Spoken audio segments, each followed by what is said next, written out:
Korea is looking for trouble. If China decides to help, that would be great. If not, we will solve the problem without them. Exclamation point, USA.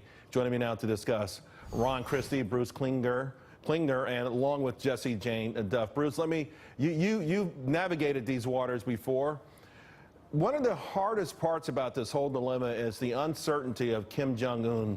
And how do you game for a guy like this who's on the verge of having nuclear weapons and being able to launch them anywhere he wants? Exactly. When I was at the CIA, North Korea was referred to as the hardest of the hard targets. A lot of things we don't know about it, but we do know that their military capabilities, particularly nuclear and missile, are growing, and they're presumably on the cusp of being able to have an ICBM that can target the United States.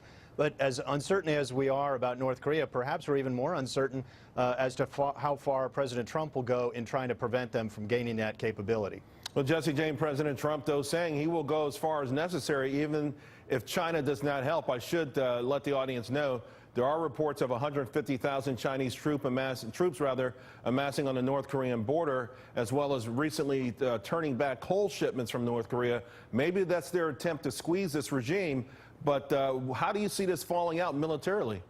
Well, Rex Tillerson clearly stated to them that if you become a threat to others, at some point there will be a response. And they've been a threat for many, many years. All of us who have served on active duty, I myself, have been to Korea. And the reality is we've been in a war state with them for some time. The fact is that we just haven't seen the reactions. What we have right now is people have to recognize if they have nuclear capability, Seoul is only 36 miles away. And you have over 25 million people living in the city of Seoul.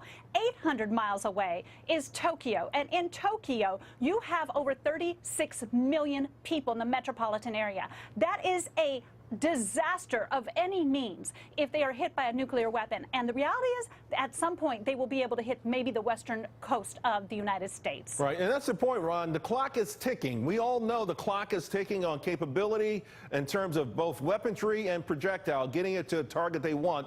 So at some point, a preemptive strike seems like it must happen. I would suspect it would be pretty good public support for it, but from a political point of view, how does that work? Well, I think from a political point, good evening, Charles. I think the American people are tired of war. I think the American people are distraught to send troops in harm's way. The Gunny mentioned it very, very eloquently a few moments ago. Having been in South Korea, having been to the DMZ, this is a very, very dangerous spot in the world. And President Bush, I think, called this right nearly a decade ago, of calling this an axis of evil, or of North Korea being part of that axis of evil.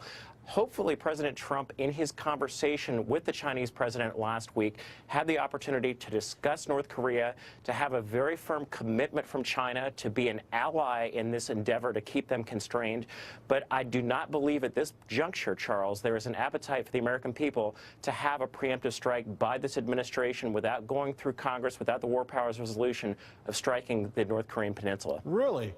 Bruce, I'm not so sure. The world knows this is a guy who's on the verge of another nuclear nuclear bomb test, rather.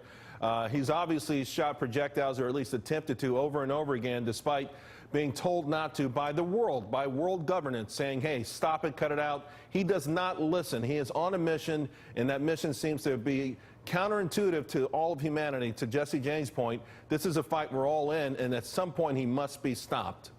Well, North Korea is not Syria. The North Koreans likely already have a nuclear capability to target Seoul and Tokyo on their medium-range ballistic missile. They got a million-man army close to the DMZ, forward deployed near that area.